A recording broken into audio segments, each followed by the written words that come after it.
Assalamualaikum warahmatullahi wabarakatuh.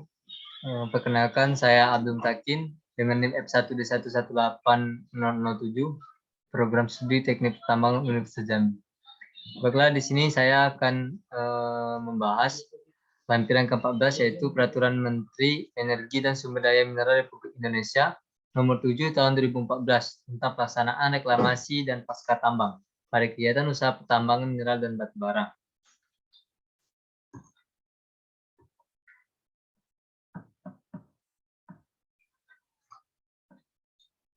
Nah, di sini saya akan menjelaskan 3 materi, yaitu pengertian pertambangan minerba, kegiatan reklamasi pasca tambang, usaha pertambangan minerba, dan kriteria keberhasilan kegiatan pasca tambang.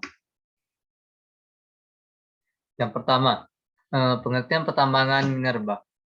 Dalam Permen ESDM nomor 7 tahun 2012, pertambangan adalah sebagian atau seluruh tahapan kegiatan dalam rangka penelitian, pengelolaan, dan pengusahaan mineral atau batu bara yang meliputi penyelidikan umum, eksplorasi, studi kelayakan, konstruksi, penambangan, pengolahan, dan pemurnian, pengangkutan dan penjualan, serta kegiatan pasca tambang. Yang kedua yaitu mineral. Mineral adalah senyawa anorganik yang terbentuk di alam yang memiliki sifat fisik dan kimia tertentu serta susunan kristal teratur atau gabungannya yang membentuk batuan, baik dalam bentuk lepas atau padu. Berikutnya adalah batu bara sendiri. Batu bara adalah endapan senyawa organik karbonan yang terbentuk secara alamiah dari sisa tumbuhan-tumbuhan. Yang kedua yaitu kegiatan reklamasi dan pasca tambang usaha pertambangan minerba. Dalam Permen SDM nomor 7 tahun 2012, reklamasi adalah kegiatan yang dilakukan sepanjang tahap usaha pertambangan untuk menata, memulihkan, dan memperbaiki kualitas lingkungan dan ekosistem agar dapat berfungsi kembali sesuai peruntukannya. Berikutnya pasca tambang. Pasca tambang adalah kegiatan terencana, sistematis, dan berlanjut serta akhir sebagian atau seluruh kegiatan usaha pertambangan untuk memulihkan fungsi lingkungan alam dan fungsi sosial menurut kondisi lokal di seluruh wilayah pertambangan. Pelaksanaan reklamasi dan pasca tambang memegang beberapa prinsip, yaitu perlindungan dan pengelolaan lingkungan hidup pertambangan, keselamatan dan kesehatan kerja, dan konservasi mineral dan batu bara. Yang ketiga itu kriteria keberhasilan kegiatan pasca tambang. Dalam Permen SDM nomor 7 tahun 2014, kriteria keberhasilan kegiatan pasca tambang terlampir pada lampiran ke-14 tentang kegiatan reklamasi dan pasca tambang usaha pertambangan mineral dan batu bara.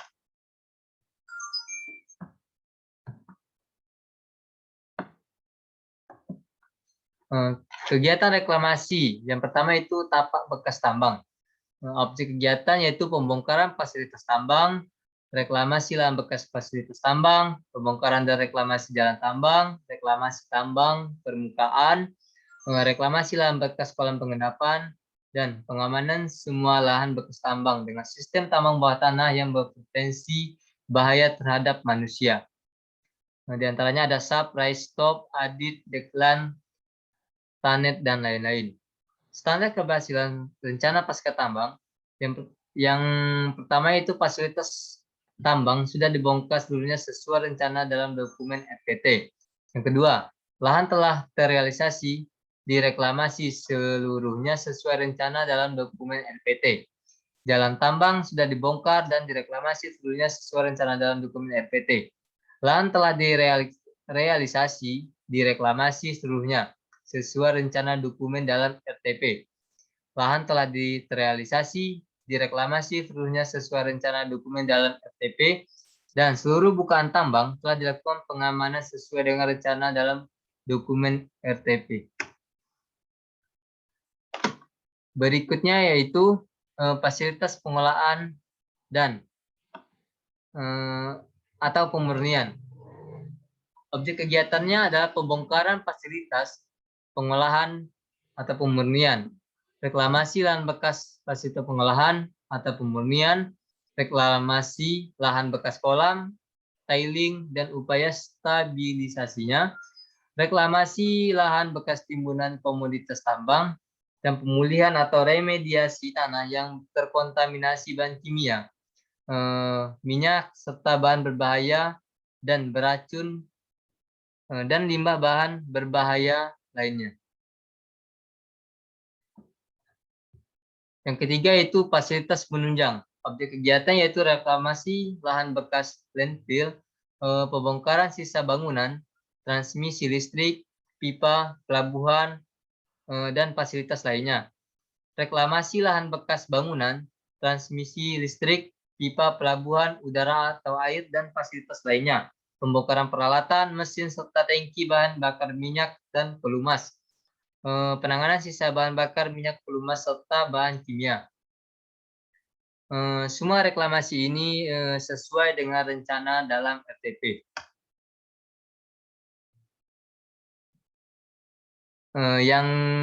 Yang berikutnya itu reklamasi lahan bekas sarana transportasi, reklamasi lahan bangunan dan fondasi beton, dan yang terakhir pemulihan atau remediasi tanah yang terkontaminasi bahan kimia, minyak, serta bahan berbahaya dan beracun.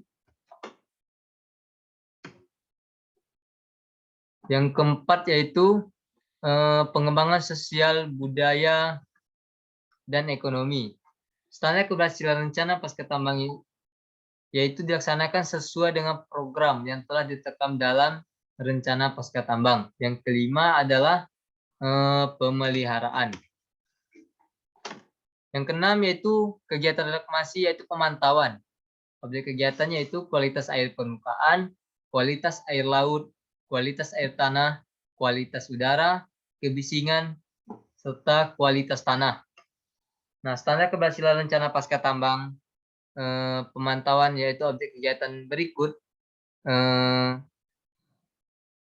Yang pertama, kualitas air telah memenuhi kriteria keberhasilan dalam dokumen RTP.